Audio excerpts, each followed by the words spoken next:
và Minh Tuấn.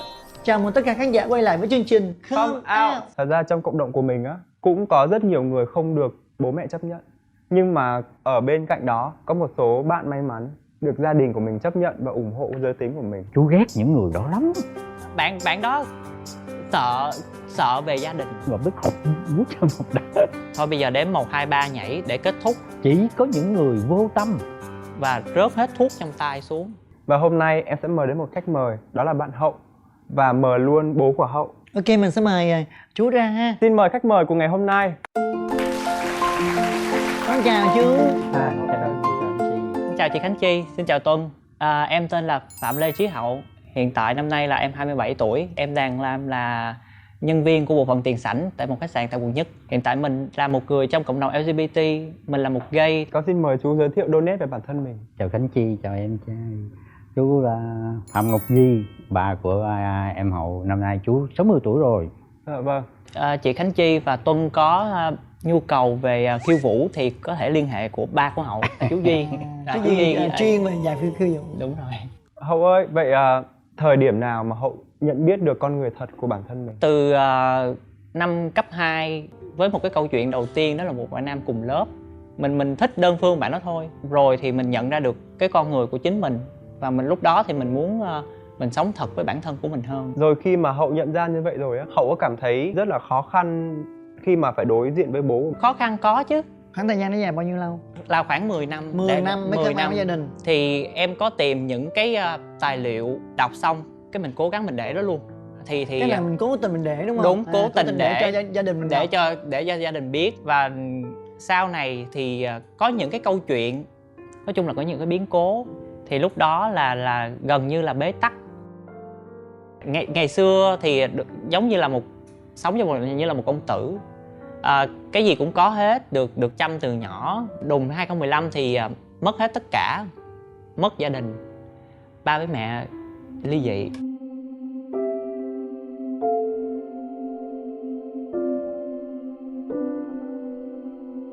Lúc đó thì nhà cũng có biến cố về kinh tế, cho nên là phải bán nhà, thì cũng phải nghỉ học. Rồi cùng lúc đó khi mà có một người gọi là người mình thương nhất á, mình chia sẻ, đột nhiên lại chia tay cùng thời điểm luôn. Thì 3-4 chuyện cùng một lúc nó dập tới như vậy, và nó làm cho mình kiệt sức, kiệt thực sự, và rơi vào cái trạng thái là trầm cảm. Và nó dẫn tới đỉnh điểm của mình, đó là suy nghĩ tới cái chết.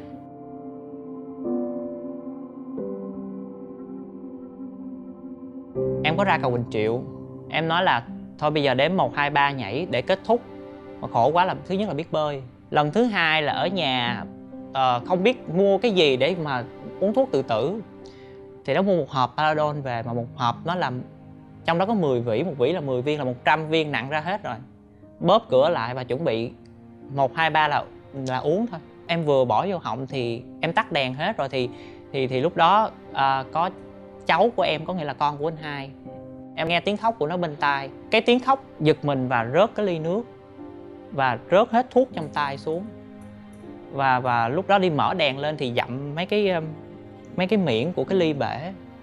Thì lúc mở lên thì tự nhiên cái mình bị hoảng sợ. Tại vì mình làm ở trong tối, nhưng mà khi mở lên thì mình vừa thấy máu, mình vừa thấy thuốc văng tùm lum. Và lúc đó lại giật mình, lại hoảng sợ.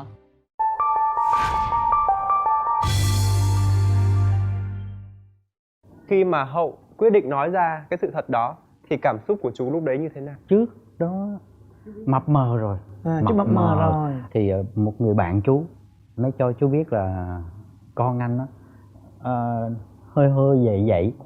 Cái nó thì kệ nó. Mọi người Mình nghe cứ rất là nhiều lần.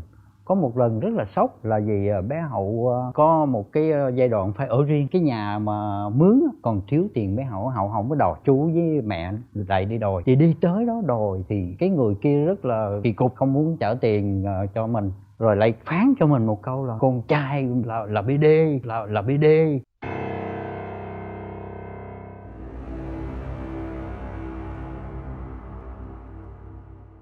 Chú hơi chạnh lòng. Nghe cái câu đó mình thấy chạnh lòng, nó hơi bị sốc. Đến một ngày hai cha mời chú đi ăn. Chú đi ăn ở chỗ làm á. Rồi hai cha con ngồi nói chuyện với nhau. có hơi hơi tí rượu. Uống vài chai. Có hơi tí rượu thì Hậu lại nói luôn là Hậu như vậy. Lúc đó chú bị sốc, giống như là đang ở trên mây á, rớt xuống vực.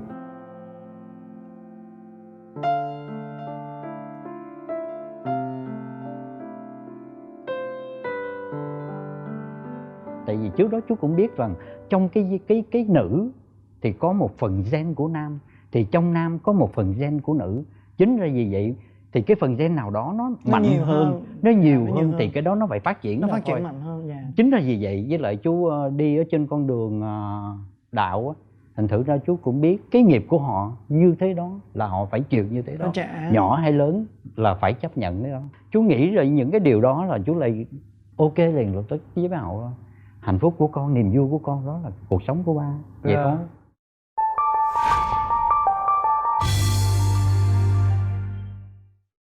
Vậy chú có nhớ là cái câu nói mà Hậu come out với chú là cái câu nói nó như thế nào không ạ?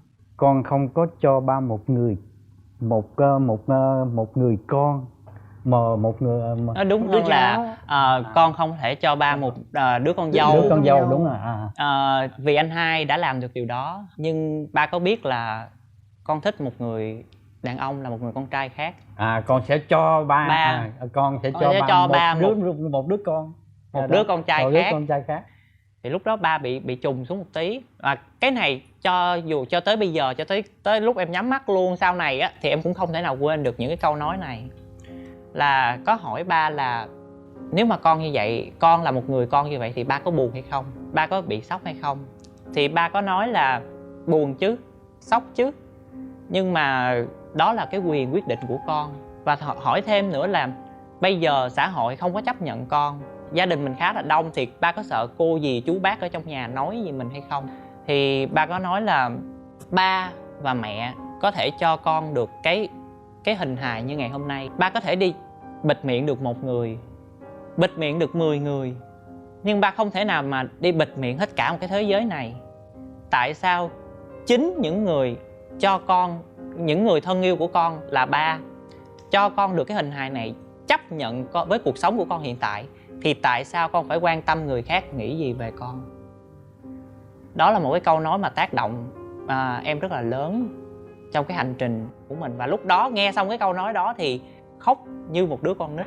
Bởi vì trước đó em đã chuẩn bị hết những cái mà những cái trường hợp xấu nhất có thể xảy ra.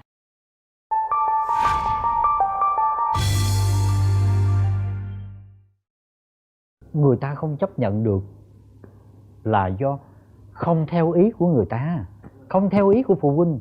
Còn đằng này chú không bắt Hậu phải theo chú, mà chú phải theo Hậu. Chính ra vì vậy mà chú đón nhận Hậu. Nếu mình thương con mình muốn con mình hạnh phúc, con mình hạnh phúc thì mình hạnh phúc. Cha mẹ cứ đặt để con trong mình nó phải như thế này, nó phải như thế kia. Chính ra vì vậy mới là khổ. Còn chú ngược lại, chú đặt chú vô con chú để cho nó nhẹ nhõm đi, để cho nó nhẹ nhàng đi ở cuộc sống. Chứ còn bắt nó theo mình hả? Bây giờ có làm khác đi được không? Cháu xin phép hỏi chú là trước khi Hậu come out với chú và trước khi chú nghi ngờ gì đấy ở Hậu á, thì trước đó chú có một cái kiến thức nền tảng gì về cái giới tính thứ ba chưa ạ? Và chú cảm thấy nó như thế nào? Ngày xưa có ông bà mình nói ghét của nào trời cho của đó. Ngày xưa Phật thật sự mà nói trong lòng chú, thật sự chú ghét những người đó lắm. Hồi thanh niên á, nhìn là thấy là gai mắt liền. Không hiểu lý do tại Thậm sao chí, đúng không chú? Tại vì thấy khác mình. Thường, thấy khác mình nữa. Chỉ là ngày xưa thôi, còn bây giờ nó khác rồi. Có một lần chú đi xe thì có cái người đó đi theo chú, kiểu mà thích đó. Thích mới đi theo ngoài á. Đi theo. Thậm chí tới nỗi mà tế nhị hơn là mình đi vô trong toilet thì họ cũng đi vô luôn. Họ đi vô, họ cứ vuốt rồi hỏi không. Thì chú mới lên tiếng, chú mới nói thôi, không có thích cái này đâu, đứng xa ra chút xíu. Thì chú mới bước ra một cái xa hơn, lại đi tới mình nữa. Tiếp nữa. Lại đi tới mình nữa. Cái lại vuốt nữa, mà cái lúc đó tự nhiên nổi da gà xê ra. Vậy mà không biết sao. Không, vẫn đi tới thì chú lại lúc đó không biết sao lại phản ứng liền luôn, lập tức vuốt cho một đợt. đạp cho một cái văng vô dội chứ ra, cái bắt đầu chửi trời ơi, quỷ sứ làm gì mạnh tay dữ vậy luôn, rồi lúc đó lại cạn. Thật ra chú thì lại cạn một phát nữa. chú Duy ghét đó, nó có lý do mà. Có lý do. Cho thấy nó không tới nhà. Chú chính không đáng. thích Nó mà rất cứ đi chính đáng theo. tại vì họ đang lạm dụng mình mà. Mà không Vâng. tôn trọng người khác. Dạ. Đó, Đấy, giờ nổi ra chú không thì có. đấy cũng là một số những trường hợp làm cho cộng đồng của mình bị kỳ thị. Bị kỳ thị và bị xấu Nó đi. có một lý do. Chỉ là những cái gì nó rất nhỏ, và thậm chí là ngày xưa thì họ không có nhiều kiến thức về cộng đồng, thì chính vì một cái hình ảnh đó thì là một con sâu ảnh làm hưởng rồi đi tất cả mọi làm người. rầu nồi canh. Bởi những cái gì mình làm, cái gì mình phải suy nghĩ, đừng vì một chút mà cái ham muốn của mình mà làm cho người khác người ta rất là khó chịu về mình. Tại vì thực sự con trai hay con gái người ta ít khi nào rất ít người mà người ta có cái suy nghĩ mà người khác không đồng ý mà người ta như vậy. Còn mình làm người khác thường rồi thì mình đừng bao giờ làm những chuyện để người ta mà suy nghĩ xấu, không đúng với mình nhiều hơn. Nói chung ra cái thời điểm đó thì cái giới đó không có như hiện tại Nó này không của có thoáng mình. như bây giờ. Không Dạ, nó có không như có- bây giờ, không có thích đâu. Rõ ràng cái không thể chấp nhận được. Khi mà biết hậu rồi, bây giờ trở lại cái ghét đó, mình thương những người đó lắm, rất là Từ thương. ghét qua thành thương. Bởi Bởi vì mọi người hãy nhớ nha, ghét của nào thì Trời trời trời trao của đó. Nên đừng bao giờ mà coi thường hay khinh bỉ một cái giới tính nào ai đó. Chưa chắc gì gia đình mình sẽ ai cũng được may mắn như những người khác. hầu như nó là một cái gen nữa. Bên nội là bên ba của chú thì anh của ba là bác chú á, có 2 người con Cũng vậy luôn. cũng bị, Dạ, mà có là gen mà. anh em của chú, anh em với chú là bác nó, là cô nó đó cũng bị. Thì lúc đó không có như bây giờ, gia đình cũng rất là ghét những người đó, cũng không có cách chấp nhận, thậm chí nó nổi mà từ bỏ luôn mà. Con thấy đa số Đó. 70% là Cái không thời ai chấp đó nhận. bây giờ chấp nhận cũng rất là ít. Anh của chú thì cũng có đứa con gái nó cũng bị như vậy, chú đang tìm cách để lôi kéo ổng thương giống như chú thương. Đúng rồi.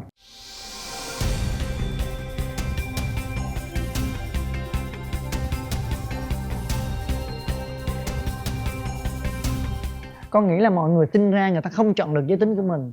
Đó là cái kém may mắn của họ. Chứ ai cũng muốn làm một người con gái thật sự hay là một người con trai thật sự để người ta có vợ có chồng hạnh phúc như bao nhiêu người khác. Chứ không ai muốn sinh ra để người khác gièm pha rồi sỉ nhục họ hay là khinh bỉ họ.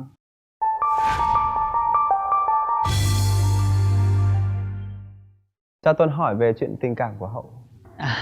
Hậu trải qua bao nhiêu mối tình rồi? Gọi về mối tình chính thức á thì tới giờ chắc là 3, còn mà râu ria thì chắc là nhiều. Có vẻ đa tình. Thế thì Tuấn hỏi luôn nhá, là cái mối tình nào để lại cho Hậu nhiều kỷ niệm nhất? Có thể có vui và buồn luôn nhá. Trước đây thì rất là nhiều, nhưng mà gần đây nhất thì có một có một cái mối tình mà làm cho Hậu nhớ. Đó là hai đứa cũng quen nhau hơn 1 năm, nhưng mà giấu giếm rất là. Lúc đó đã come out rồi nha, bạn đó không dám cho người khác biết bạn đó là như vậy. Bạn đó thuộc là cộng đồng. Cái mà mình khó chịu nhất á, đi ăn thì hai đứa lại đi riêng, một đứa đi một chiếc. Tới chỗ rồi thì hai đứa giống hai cái bạn đây thì đứa ngồi đây, đứa ngồi bên đây. Mà tại sao bạn đó không dám cho người ta biết? Bạn đó sợ về gia đình là Gia đình nhiều khó hơn. khăn quá. Đúng. Và thậm chí là không có đi chơi luôn, hai đứa không dám đi chơi luôn. Cái gì mà khổ như vậy trời. Vậy Đúng đó, nó rất là Hậu khổ. chịu quen làm gì như thế? Đơn giản thôi, nó chỉ là thương. Mà lúc đó thì mình cũng không có nghĩ gì hết. Thì mình nghĩ là mình sẽ vượt qua, mình sẽ chấp nhận được với cái người mà. Thì có nói với bạn đó là thì bây giờ em đã come out rồi, thì bây giờ nếu như anh đồng ý á, thì về bên này thì hai đứa vẫn thoải mái. Có nghĩa là ba em vẫn chấp nhận được rồi thì vẫn thoải mái được một bên, thì nó sẽ đỡ hơn là sống nó thoải mái một tí. Nói chung là không đi chơi, không có gì, nhưng mà lúc nào mà hai đứa gần nhau mà chỉ có hai đứa thôi á thì rất là ngọt, rất là Mà ngọt. có người thứ ba làm cái nào là giống như là Đúng rồi, là không quen nhau, là giống không quen nhau. Yêu cái kiểu này thôi trời ơi. Cho nên là sướng hơn lúc á. thì lúc đó em mới quyết định là Chia tay. dừng lại. Bởi vì với em thì cái dừng đối với bạn đó có nghĩa là mình phải chấp nhận mình trước khi thuyết phục gia đình. Tại vì chính bản thân bạn đó đôi khi nói chuyện với em là thì anh nói là anh cũng không chấp nhận được và anh cũng không muốn gia đình mình biết, và không phải làm tròn bổn phận thế này thế kia. Nhưng em đối với em thì nếu như đã dám yêu, đã dám chấp nhận thì mình phải cùng nhau vượt qua cái điều đó. Bởi vậy mỗi người có một suy nghĩ khác nhau. Dạ. Và cái sự thật không thể bao giờ mà mình che giấu suốt đời được. Trước sau gì sự thật vẫn là sự thật. Thì bạn đó nên come out ra càng sớm thì càng tốt. Tại vì bạn ấy không thể nào, nếu như vì gia đình mà cưới vợ đẻ con trong khi không thương một người phụ nữ đó thì càng làm khổ với con cái mình. Đúng. Về sau này nhiều hơn. Lấy vợ có con xong rồi 2-3 năm sau gặp một người đúng quá thích, không chịu kiềm xúc, giống như bây giờ bao nhiêu năm gò bó quá, đến lúc không thể nào mà kiềm chế được thì lại yêu người khác, lúc đó phải làm khổ vợ con mình hơn. Thì tốt nhất tại sao bây giờ mình không come out. Đúng. Thì đó là cũng là lý do em cũng nói là không lẽ sau này anh lại đi lấy vợ. Đúng rồi, lấy vợ chúng ta sống gì hoài. Nếu mà như vậy thì mình làm một điều khá là ích kỷ.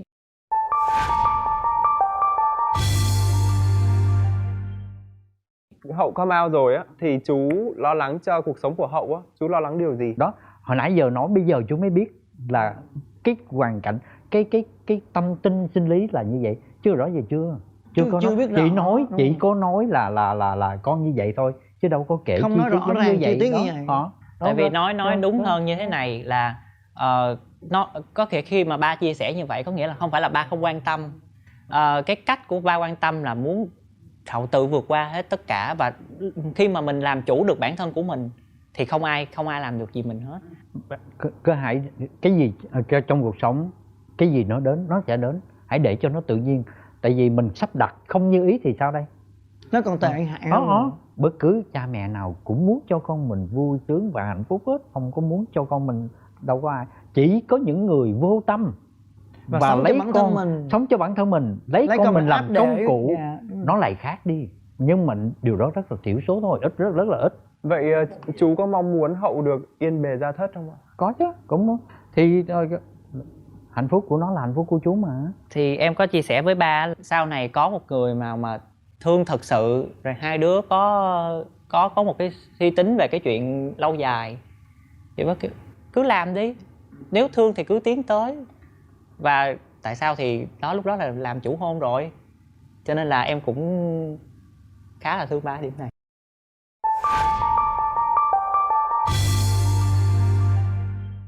Vậy nếu mà có một ngày nào đấy Hậu dắt một người con trai về Có thì, rồi. Đừng có nói mà nếu một ngày nào đó. Chúng ta chấp nhận rồi. Nếu mà một ngày nào đó thì hơi xa, đã dẫn về rồi, và cũng nói cho cái em trai, nói cho cái em đó biết. Chú nói bình thường mà, đi ăn người ta không có nhậu như chú thì mà làm một chai, chú nói bình thường thôi, đừng có khoảng cách. Đón nhận người ta đi, đón nhận con mình được thì đón nhận con của người ta được chứ. Qua đây chú muốn nói lên một điều, gửi gắm đến những phụ huynh có hoàn cảnh giống như chú. Hãy chấp nhận con mình đi, đừng ruồng bỏ nó. Cho dù xã hội, con người như thế nào đó, nhưng nó vẫn là con của mình mà. Đừng xua đuổi nó. Bản thân nó đã là một bức tường khoảng cách với mọi người rồi đó. Hãy cho nó đến gần với mình, cho nó đến gần với mọi người. Đừng có ghét bỏ nó, tội nghiệp. Thật sự đó là một cái thông điệp mà cực kỳ ý nghĩa, mà rất nhiều người đang cần thiết để lắng nghe lúc này. Và con cũng xin thay mặt Hậu cảm ơn chú rất là nhiều. Chú đã chia sẻ những cái lời rất là sâu sắc. Và con nghĩ là rất nhiều người trong cộng đồng LGBT đang cần những cái lời nói của người lớn, của phụ huynh để truyền tải đến cho tất cả mọi người làm cha làm mẹ, có thể hiểu được cái nỗi lòng của con mình sinh ra mà không chọn được giới tính của mình. Con xin thay mặt chương trình cảm ơn chú, cảm ơn Hậu đã đến với chương trình ngày hôm nay. Và con xin chúc chú được nhiều sức khỏe và may mắn trong cuộc sống và hạnh phúc trong gia đình của chú. Và chúc cho em Hậu sẽ gặp được người yêu lý tưởng và yêu thương Hậu, để hai em sẽ thật là vui vẻ và hạnh phúc trên con đường còn lại của mình. Em cảm ơn chị Khánh Chi, cảm ơn Tuân rất là nhiều. Cảm ơn mọi người đã theo dõi chương trình. Và xin mời quý khán giả hãy theo dõi chương trình Come Out Bước ra ánh sáng được phát sóng vào lúc 8 giờ sang thứ hai hàng tuần trên kênh YouTube của MTV Media và cổng thông tin Love TV. Bây giờ thì xin chào và hẹn gặp lại.